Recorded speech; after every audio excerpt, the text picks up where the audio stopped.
दोस्तों, target with PS Parihar channel में आपका स्वागत है। आइए शुरू करते हैं और देख लेते हैं कि दैनिक सायंकाल समाचार के इस वीडियो में विद्यार्थी जीवन से संबंधित कौन कौन सी सूचनाएं हैं। चलिए शुरू करते हैं। सबसे पहले तो आप लोगों को जानकारी दे दूं कि कल जो विद्यार्थी हैं ज्ञापन देने जा रहे हैं शिक्षा सेवा चयन आयोग में टीजीटी पीजीटी एग्जाम को लेकर के, शिक्षा सेवा चयन आयोग के गठन को लेकर के विद्यार्थियों की अब एक नई मांग है कि टीजीटी पीजीटी को जो वर्तमान चेयरमैन है वही करवा दे। सचिव की नियुक्ति हो ही चुकी है और यहाँ पर प्रमुख सचिव जो है उनको ये विद्यार्थियों ने युवा मंच की तरफ से ये हो रहा है। ये लिखा है अनिल सिंह अध्यक्ष युवा मंच, ये ईमेल की गई है।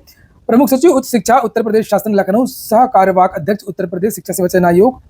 लिखा, शिक्षा सेवा चयन आयोग में चयन प्रक्रिया के सुचारू संचालन के लिए आवश्यक कार्रवाई करने के संबंध में आपके संज्ञान में लाना चाहते हैं कि नवगठित शिक्षा सेवा चयन आयोग में अभी तक कामकाज ठप है। गौरतलब है कि टीजीटी पीजीटी विज्ञापन 2022 असिस्टेंट प्रोफेसर भर्ती विज्ञापन 22 की परीक्षा तिथि भी घोषित नहीं की जा सकी है, जबकि खुद मुख्यमंत्री योगी जी द्वारा लंबित भर्तियों को समयबद्ध तरीके से पूरा करने और खाली पदों को भरने की घोषणा की गई है। ऐसे में शिक्षा सेवा चयन आयोग की कार्यप्रणाली से लाखों युवाओं में रोष व्याप्त है। शिक्षा सेवा चयन आयोग के अधिकारियों द्वारा युवाओं को यह भी जानकारी नहीं दी जा रही कि कब तक उपरोक्त परीक्षा तिथियां कब घोषित की जाएंगी। तो विद्यार्थियों को एग्जाम डेट के बारे में कोई जानकारी नहीं है कि आखिरकार ये 2022 की जो भर्तियां हैं इनका एग्जाम कब होगा। यही सब पूछने के लिए विद्यार्थी कल पहुंच रहे हैं। देखना है कि कल शिक्षा सेवा चयन आयोग की तरफ से क्या जानकारी दी जाती है। अगली जो सूचना है वो है उत्तर प्रदेश लोक सेवा आयोग की। उत्तर प्रदेश लोक सेवा आयोग ने अभी अपनी ऑफिशियल वेबसाइट पर यहाँ पर देख सकते हैं लिखा हुआ है यूपीपीएससी एग्जाम कैलेंडर 2024 रिवाइज्ड 1 और अपना जो एग्जाम कैलेंडर है उसमें थोड़ा सा बदलाव किया है एक भर्ती को लेकर के, क्योंकि उसी दिन जो है या उसके आसपास पुलिस कांस्टेबल का एग्जाम लगा हुआ। ये पुराना कैलेंडर है उत्तर प्रदेश लोक सेवा आयोग का जो लगभग 6 जून को जारी किया गया था। इसमें एक परीक्षा थी, यहाँ पर देख सकते हैं 25 अगस्त को चिकित्साधिकारी होम्योपैथिक आवासीय चिकित्साधिकारी ये परीक्षा थी। और इसी के संबंध में आज लोक सेवा आयोग ने कहा है कि हम इसमें थोड़ा सा मामूली परिवर्तन करते हैं, तो इन्होंने थोड़ा सा बदलाव किया है। लिखा, एतद द्वारा सूचित किया जाता है कि उत्तर प्रदेश पुलिस भर्ती एवं प्रोन्नति बोर्ड द्वारा आरक्षी नागरिक पुलिस के पदों पर सीधी भर्ती 2023 की परीक्षा दिनांक 23, 24, 25 और 30 एवं 31 अगस्त 2024 के आयोजन के दृष्टिगत आयोग के परीक्षा कैलेंडर दिनांक 3 जून 2024 की परीक्षा की तिथियों में निम्नानुसार आंशिक संशोधन किया जाता है। तो इसमें बदलाव किया गया है। जो ये 25 तारीख को जो परीक्षा थी वो अब सितंबर के महीने में होगी। एक और परीक्षा में बदलाव किया गया है, वह सहायक नगर नियोजक मुख्य परीक्षा। ये परीक्षा अब 25 सितंबर को होगी।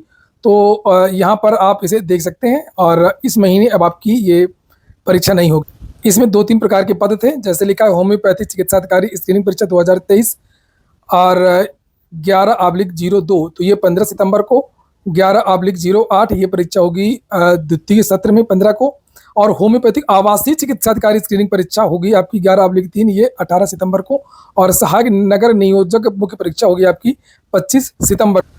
पहले ये परीक्षा 15 सितंबर को होनी थी, ये वाली परीक्षा 15 की जगह 25। तो यहाँ पर ये 2 भर्तियों का जो एग्जाम डेट है उसमें बदलाव किया गया है। अगली सूचना है 69,000 शिक्षक भर्ती की। 69,000 शिक्षक भर्ती में विद्यार्थियों ने आरोप लगाया था कि इसमें आरक्षण की गड़बड़ी हुई है और ये एक उत्तर प्रदेश का बड़ा राजनीतिक मुद्दा भी बना था। चुनाव के समय भी काफ़ी ये मुद्दा उछला था, कई नेताओं ने इसी बारे में पत्र लिखा, आवाज़ उठाई, और जैसे कि एक ओम प्रकाश राजभर, इन्होंने भी विधानसभा चुनाव के समय तो मुद्दा उठाया था, हालांकि वो अब चर्चा नहीं करते हैं इस मामले की। अनुप्रिया पटेल ने भी इसके बारे में चर्चा की थी और ये कहा था कि इसमें आरक्षण में विसंगति है, और जो पिछड़ा वर्ग आयोग है उसने भी कहा था कि इसमें कुछ अनियमितता हुई है। फिर मामला गया था सीएम योगी के संज्ञान में, तो उनको भी लगा कि हाँ गड़बड़ी हुई है, तो उन्होंने 6800 विद्यार्थियों की, ओबीसी विद्यार्थियों की एक सूची जारी की थी और ये कहा था कि हाँ इनको नियुक्ति दिया जाए। उसके बाद में फिर एक दूसरा वर्ग था जिसका ये कहना था कि नहीं 18,000 पद हमें और चाहिए, तो ये वर्ग जो है वो कोर्ट चला गया, सिंगल बेंच। सिंगल बेंच ने जो है 6800 की सूची को भी रद्द कर दिया और ये कहा कि नया रिजल्ट जारी किया जाए 69,000 में, और जो सुपर टेट की जो परीक्षा हुई थी जिसमें ओबीसी विद्यार्थियों को 5% की छूट दी गई थी, इस छूट को समाप्त किया जाए, या जिनको छूट मिला है 5% की उनको आरक्षण ना दिया जाए।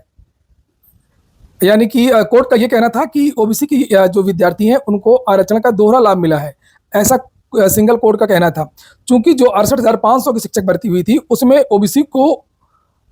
ओबीसी को कट ऑफ में छूट नहीं दी गई थी, और जो 69,000 की भर्ती थी उसमें ओबीसी को सुपर टेट में 5% की छूट दी गई थी। 60% नंबर ही लाने थे, जनरल को 65% नंबर लाने थे। और जबकि ओबीसी के विद्यार्थियों को ये कहना है कि ये भर्ती का हिस्सा नहीं है सुपर टेट।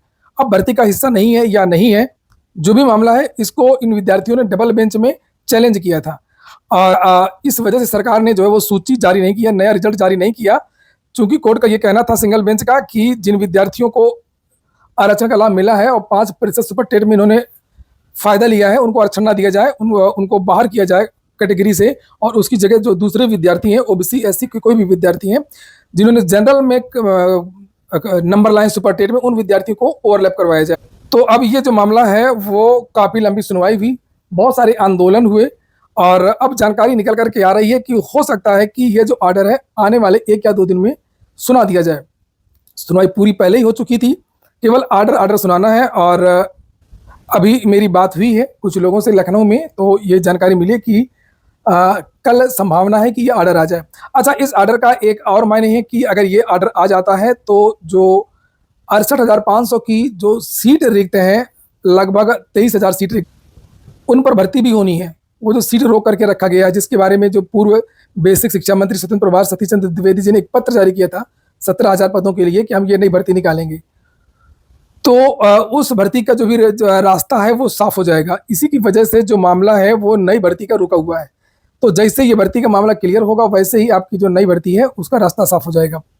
चूंकि वो पद तो भरने ही पड़ेंगे, जो 22,000 23,000 के आसपास जो पद रिक्त हैं वो पद तो भरना ही पड़ेगा। जो शिक्षा मित्रों का जो समायोजन रद्द हुआ था उसमें पूरे 1,39,000 पद थे और उसमें पूरी भर्तियां नहीं हुई थी, चूंकि उसमें कट ऑफ को क्वालिफाई नहीं कर पाए थे विद्यार्थी पहली वाली भर्ती में, इसलिए बहुत सारी जो सीटें हैं वो रिक्त रह गई थी। और इसमें ये जो रिक्त पद है इस पर तो भर्ती होनी ही होनी है। लेकिन सबसे बड़ा सवाल ये है कि कल ऑर्डर क्या आता है, कल या परसों में जब भी ऑर्डर आएगा ऑर्डर क्या आता है ये देखने वाली बात। तो ये तो 3 सूचनाएं हो गई आप लोगों की भर्तियों से संबंधित। चौथी सूचना है आदिवासी हेयर ऑयल। अब आप लोग कहेंगे कि सर ये तो भर्तियों से संबंधित नहीं है, भर्तियों से संबंधित नहीं है, लेकिन ये युवाओं से संबंधित है। प्रयागराज में भी बहुत ज़्यादा जो विद्यार्थी हैं उनके बाल झड़ रहे हैं, और कहीं वो विद्यार्थी भी झांसे में ना आ जाए। और बहुत सारे विद्यार्थी जो मुझसे मिलते हैं उनसे आज चर्चा भी हो रही थी इस चीज़ को लेकर कि क्या सर वाकई ये काम करता है कि नहीं काम करता है। तो अगर आप मुझसे पूछ रहे हैं तो मैं तो कहूँगा कि ये फर्जी है, और मुझे ऐसा भी लगता है कि ये बहुत बड़ा स्कैम हो सकता है। स्कैम इसलिए कि देखने में तो ये लगते हैं कि जैसे नॉर्मल लोग हैं, लेकिन सबसे बड़ी बात ये कि इतने बड़े बड़े जो लोग हैं वो कैसे आ सकते हैं यहाँ पर, कैसे उनको हायर किया गया। और देखिए आप लोगों को थोड़ा सा सही जानकारी भी देना मेरा फर्ज है। और ये देखिए जैसे सोशल मीडिया पर लगातार विद्यार्थी यहाँ पर ये कर रहे हैं। हमारे विशाल डडलानी जैसे बहुत सारे लोग गंजा रहना पसंद करेंगे, लेकिन आदिवासी जैसे तेल के लफड़े में नहीं फंसे। और देख लीजिए कि ये आज ट्रेंड में भी है, आदिवासी हेयर ऑयल ये ट्रेंड में है भी। ट्रेंड अपनी अच्छाइयों को लेकर के नहीं है, और कि ऐसा बहुत अच्छा वर्क कर रहा है या बहुत अच्छा इसको फार्मूला मिल गया, ऐसा कहीं कुछ नहीं है।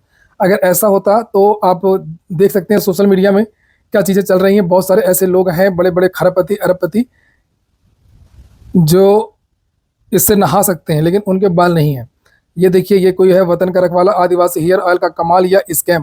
और बहुत सारे लोग कई तरीके के अलग अलग ये खुलासे भी कर रहे हैं लोग। ये देखिए कोई है लवनेश बौद्ध, मैंने खुद यूज किया है इसको, 1500 का 1 लीटर अभी भी मेरे पास रखा, कुछ भी लाभ नहीं।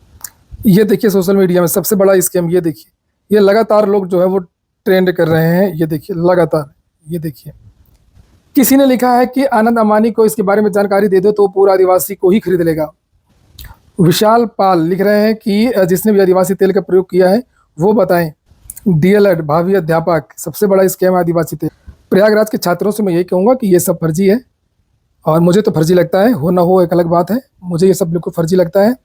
और सबसे बड़ी बात यह है कि जो बाल झड़ते हैं प्रयागराज में ज़्यादातर, तो वो जो बाहरी विद्यार्थी हैं उनके बाल ज़्यादा झड़ते हैं, जो लोकल के लोग हैं उनके बाल कम झड़ते हैं। आप गौर करिएगा।